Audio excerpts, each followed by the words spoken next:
Comment sécuriser un site WordPress? Aujourd'hui, on va voir comment sécuriser un site WordPress en 2024. Et c'est les astuces recommandées par un hacker en 2024, mais ce sera aussi valable en 2025, 2030, 2040.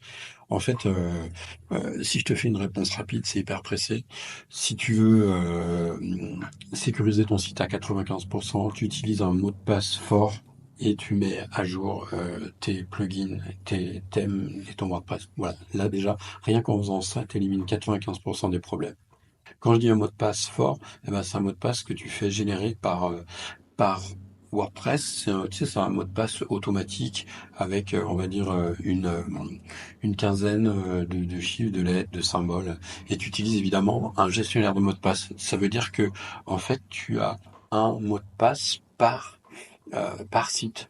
Voilà, tu répètes jamais le même mot de passe, parce que si jamais tu as un mot de passe qui est différent, eh bien, un mot de passe qui est identique, si tu te le fasses craquer à un endroit, et là, t'es mal. Donc, un mot de passe unique pour chaque site et tu utilises un gestionnaire de mots de passe. Moi, j'utilise LastPass.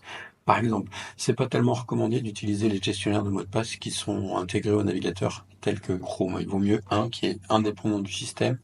Le gros avantage de LastPass, c'est qu'il marche à la fois sur mon mobile, sur ma tablette et sur mon ordi. Donc, c'est synchronisé automatiquement. C'est hyper pratique. D'ailleurs, en description, je verrai si j'ai un lien affilié. Ah oui, on ne se refait pas. Je suis pas sûr que j'en ai un pour l'espace. Et aussi, si tu as un doute sur la sécurité de ton site, je t'ai mis aussi un lien pour que tu puisses scanner ton site WordPress pour voir s'il y a un souci ou pas. Tout à l'heure, je l'ai fait sur un site et je m'en doutais pas et il y avait un problème. Donc ça, c'est la base. Et, les infos que je te donne là, c'est des infos qui viennent d'un hacker. Je t'en parle un peu plus tard. Donc si tu veux vraiment aller plus loin, tu peux regarder ça. C'est une vidéo hyper technique. Donc c'est un hacker il a l'habitude d'exploiter les failles. Et donc aussi, bah, de l'autre côté, il sait comment faire pour sécuriser. Mot de passe, ça c'est bon, d'accord. Ensuite, souvent on dit de changer l'URL de connexion. C'est l'URL de connexion, c'est WP admin. Bah, en fait, si tu as un mot de passe fort, t'as plus besoin de faire ça. Ce qui fait que ça va aussi t'économiser un plugin supplémentaire. Je t'en parle là tout de suite dans le minimalisme. Pourquoi plugin supplémentaire? Les mises à jour. Bah voilà, le principal vecteur après un mot de passe faible, le vecteur d'attaque, ça va être d'exploiter une faille. Donc si ton WordPress il est mis à jour automatiquement, bah t'as pas de problème.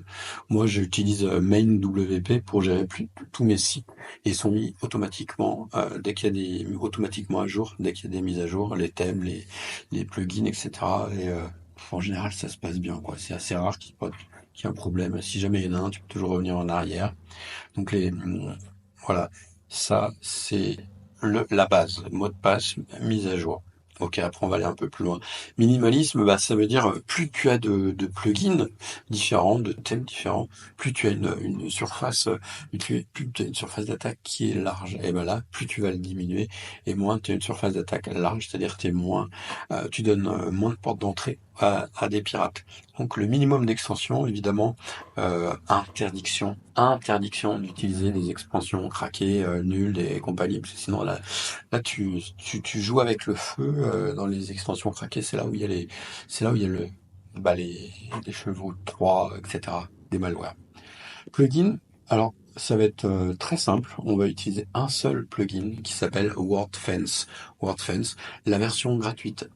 T'as même pas besoin de la version payante. Tu prends la version gratuite, elle suffit. Le gros intérêt, donc, disons, il fait des scans de malware. Dans la version gratuite, t'as pas la dernière mise à jour avec les signatures, mais c'est pas grave parce qu'il y a un pare-feu applicatif et c'est surtout là où c'est intéressant.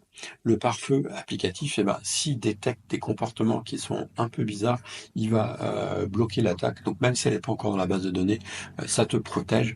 Autre gros avantage de WordFence, c'est c'est le fait de repousser les attaques brute force. Brute force, ça veut dire que un hacker il va essayer sans cesse différentes combinaisons. Et bien comme tu vas pouvoir le limiter, on va dire je sais pas à 3 ou 400 tentatives, bah du coup il va être coincé et il va passer Ah, autre chose. Comme dans la vie réelle, hein, les voleurs, ils essayent, ils cherchent d'abord la facilité, d'accord? Si une serrure leur résiste plus longtemps que, je sais plus les chiffres, mais c'est quelque chose du style 5-10 minutes, ils passent à la maison suivante. C'est pareil avec les sites web, quoi, hein. Si le hacker, la personne mal intentionnée qui veut te hacker, elle n'y arrive pas au bout de 5 minutes, il passe à l'autre. Et souvent, c'est automatisé. Donc, ok. Authentification 2FA, donc à deux facteurs. Moi, je le mets sur les sites vraiment importants. Pourquoi? Parce que ça reste quand même un peu pénible. Donc, t'as un code, tu reçois un mail, etc. Et ça, c'est possible avec ce plugin là. Donc, tu vois, WordFence. C'est vraiment bien. Au fait, tu t'es abonné à la vidéo, j'imagine, à la chaîne, hein, t'as mis ton like et compagnie. Configuration en WordPress, tu peux aller un peu plus loin, donc dans la sécurité. Ça va être, donc je t'ai montré, si tu es chez O2 Switch, tu vas dans PHP Selector et dans Options et dans les fonctions à supprimer, il y a cette liste-là, exec, password, etc. Donc ça, c'est des fonctions euh, qui sont dangereuses, qui vaut mieux éviter. Donc exec, c'est pour exécuter du code, etc. Et tu n'en as pas besoin. Donc tu fais ça et tu montes d'un cran ta sécurité. Euh, Est-ce qu'il faut désactiver XML RPC? Avant, j'avais un plugin dédié à ça, mais en fait, comme WordFence s'en charge, il n'y a pas besoin. Tu lui diras ça, je t'ai mis le lien de l'article si tu as envie de rentrer dans les détails, mais faut pas y passer 1000 ans. Pas besoin. Donc, ok, tu gardes qu'un seul plugin de sécurité. Je me répète, sauvegarde. Bah, bien sûr, tu fais des sauvegardes.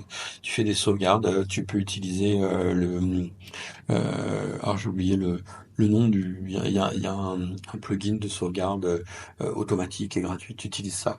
C'est en complément des sauvegardes de ton hébergeur. Tu te rappelles quand OVH avait brûlé, bah, il y a des gens qui ont perdu de la data. Et si tu le fais pas pour tout, au moins, je t'en supplie, au moins fais-le pour les money site, pour les sites qui te rapportent de l'argent.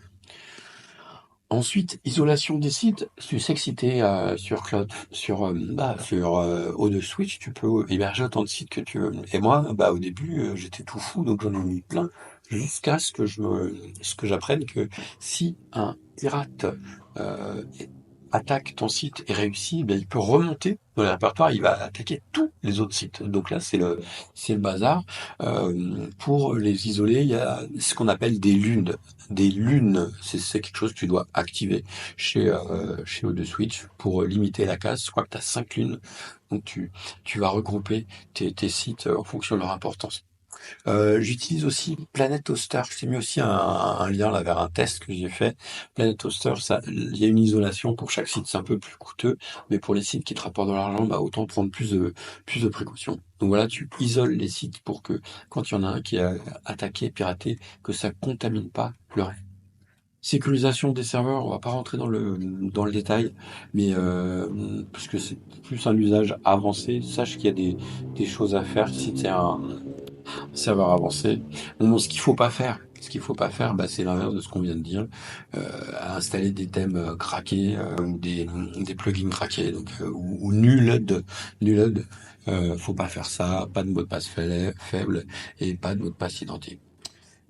Si tu veux détecter si ton site est hacké, tu vois, comme je te disais, j'ai fait un test tout à l'heure et bing, j'avais un site qui était hacké. Je t'ai mis un lien pour le détecter. Il y a plusieurs façons de le faire, mais là, hop, tu peux faire le test avec ça.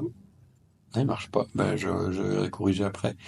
Euh, je vérifie ici. Le bouton, il marche. Ah, c'est cool, je viens de détecter que le bouton marchait pas. Donc, bah, si tu cliques sur le bouton, quand tu cliqueras après, j'aurai réparé. Ça t'envoie vers une URL, une page très simple. Donc c'est Sucuri et ça permet de faire le test et tu vois en 2 secondes. Les autres moyens, bah, si jamais quand tu regardes ton site, il y a du contenu qui apparaît, des pages supplémentaires, s'il y a des redirections suspectes aussi, bah là c'est un signe probablement qu'il y a un problème. Ok, donc tu regarderas, ça c'est pas, on va pas rentrer dans ces détails-là, mais déjà je pense on a fait le tour. Il y a les infos, il y a une grande partie des infos qui viennent d'un hacker qui s'appelle Julien Galano, que Romain Pirotte a interviewé sur sa chaîne. Si tu as envie de regarder, de rentrer plus dans les détails, tu peux y aller. Bah voilà, on a fait le tour. Dis-moi, toi, s'il y a autre chose que tu fais ou que tu as remarqué quand tu souhaites sécuriser ton site WordPress. Je te dis à plus, ciao.